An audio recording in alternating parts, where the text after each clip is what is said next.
तो आज देखो मैं खड़ा हूँ विनफास्ट के पवेलियन के अंदर जो है भारत मोबिलिटी एक्सपो में। और यहाँ पे इस कंपनी ने पहली बार इंडिया में अपनी एंट्री करी है। तमिलनाडु के अंदर की फैक्ट्री सेटअप है। ये बेसिकली वियतनाम की कंपनी है, ये वहाँ पे अपने इलेक्ट्रिक टू व्हीलर बेचती है। आइए जान लेते हैं इनके इलेक्ट्रिक स्कूटर इंडिया में कौन से आने वाले हैं। इनके पहले स्कूटर का नाम है वेंटो एस। दो चीज़ें मुझे सामने दिख रही हूँ, आपको बताता हूँ। व्हीकल के अंदर बेसिकली दो मोड्स हैं, एक तो इको मोड है और एक स्पोर्ट्स मोड है। यहाँ पे अगर मैं सामने डिस्प्ले में देखूँ तो यहाँ पे आपको डिस्क ब्रेक देखने को मिल रहा है। यहाँ पे इसमें ABS की रिंग दिख रही है, कुछ सेंसर भी हो सकता है, ये ABS की रिंग भी हो सकती है। यहाँ पे आपको टायर साइज जो मिल रहा है वो मिलेगा 90 बाई 90 12 इंच का इसमें टायर दिया हुआ है।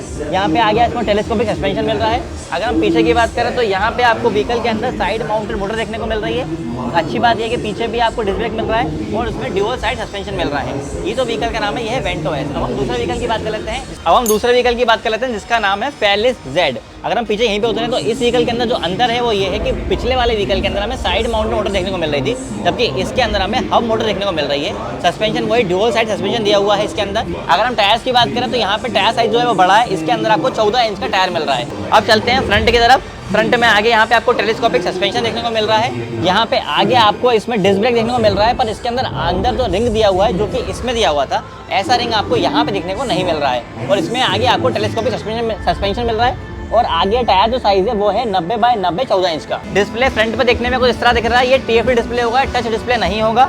और यहाँ पे इस गाड़ी के अंदर फिजिकल की लगेगी। इसके अंदर भी आपको दो मोड देखने को मिलेंगे, इकोनॉमी मोड और स्पोर्ट्स मोड। अब चलते हैं तीसरे व्हीकल के साथ, जिसका नाम है थियॉन एस। इस व्हीकल के अंदर अभी आपको अगर आप देखोगे तो हमने जो दोनों व्हीकल देखे हैं पूछने, उसमें मोटर सिस्टम अलग अलग था। पहले वाले व्हीकल के अंदर उसमें साइड माउंटेड मोटर थी, दूसरे व्हीकल के अंदर उसमें हब मोटर थी। अब तीसरे व्हीकल के अंदर यहाँ पे आपको PMS में मिड ड्राइव मोटर देखने को मिल रही है और पीछे टायर से ये मोटर कनेक्टेड है। अगर हम टायर साइज की बात करें तो इस वाले व्हीकल का टायर साइज जो है वो 16 इंच का है। मतलब तीनों ही व्हीकल्स के अंदर तीनों चीज़ें जो है वो बिल्कुल डिफरेंट है। यहाँ पे आपको टायर हगर देखने को मिल रहा है पीछे।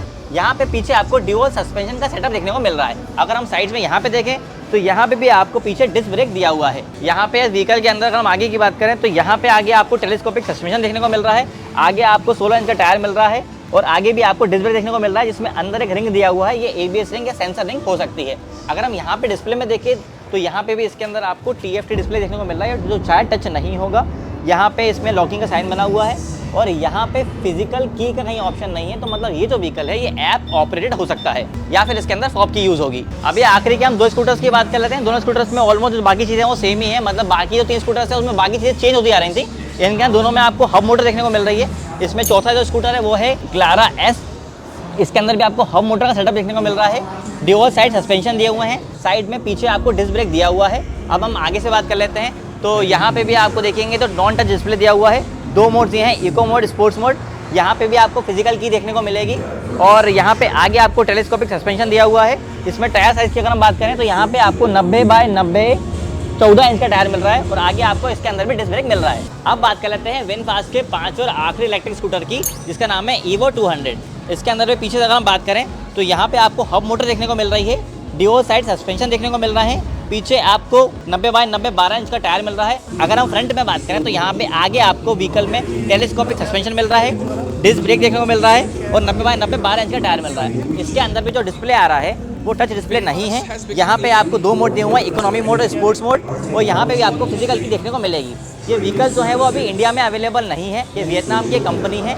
यहाँ पे भारत मोबिलिटी एक्सपो के अंदर इन्हें सिर्फ डिस्प्ले करा गया है और अभी इनके अंदर क्या प्राइस होगा, क्या रेंज होगा, इसके बारे में अभी कोई भी डिटेल्स बाहर नहीं आई है।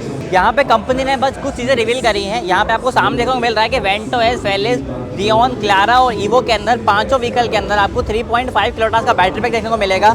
और इनका लेंथ, विड्थ और हाइट कितना होगा, व्हील बेस क्या होगा, ये यहाँ पे आपको देखने को मिल रहा है। इसके अलावा कोई भी डिटेल्स अभी रिवील नहीं करी है विनफास्ट कंपनी ने। तो मेरे साथ विदु हैं जो हमें विनफास्ट के इलेक्ट्रिक व्हीकल्स के बारे में बताएंगे। सबसे पहले विदु, आपका स्वागत है चैनल के अंदर। ओके, हमें थोड़ा सा विनफास्ट के बारे में बताओ आप। देखिए, विनफास्ट एक वियतनामीज बेस्ड कंपनी है। जो कि विनफास्ट एक बेबी ग्रुप है विन ग्रुप का, जो कि $multi-billion कंपनी है। इसकी शुरुआत 2017 में हुई थी और वो पहले आइस कार्स बनाते थे, बट वो धीरे धीरे EV में उतर आए और 2022 में उन्होंने सोचा कि EV बनाना चाहिए। उसके बाद क्योंकि उसके बाद स्तर बढ़ रहा था EV गाड़ियों का। तो अभी आप थोड़ा बताओ कि ये टू व्हीलर जो इलेक्ट्रिक टू व्हीलर ये वियतनाम में कितना बिकता है एक महीने के अंदर? एक महीने के अंदर अभी तो हम लोग को नहीं मिला है स्टार्ट्स कितना बिकता है। This is just a global prospectus कि बाहर ये चलता है, इंडिया में शोकेस किया जा रहा है। विनफास्ट ने इंडिया में एंट्री करने के लिए पहले इलेक्ट्रिक कार्स को चूज किया है, लेकिन इसके बाद ये इलेक्ट्रिक टू व्हीलर मार्केट में भी एंटर करेंगे। आपको क्या लगता है इनके इलेक्ट्रिक स्कूटर के बारे में? कमेंट करके जरूर बताना।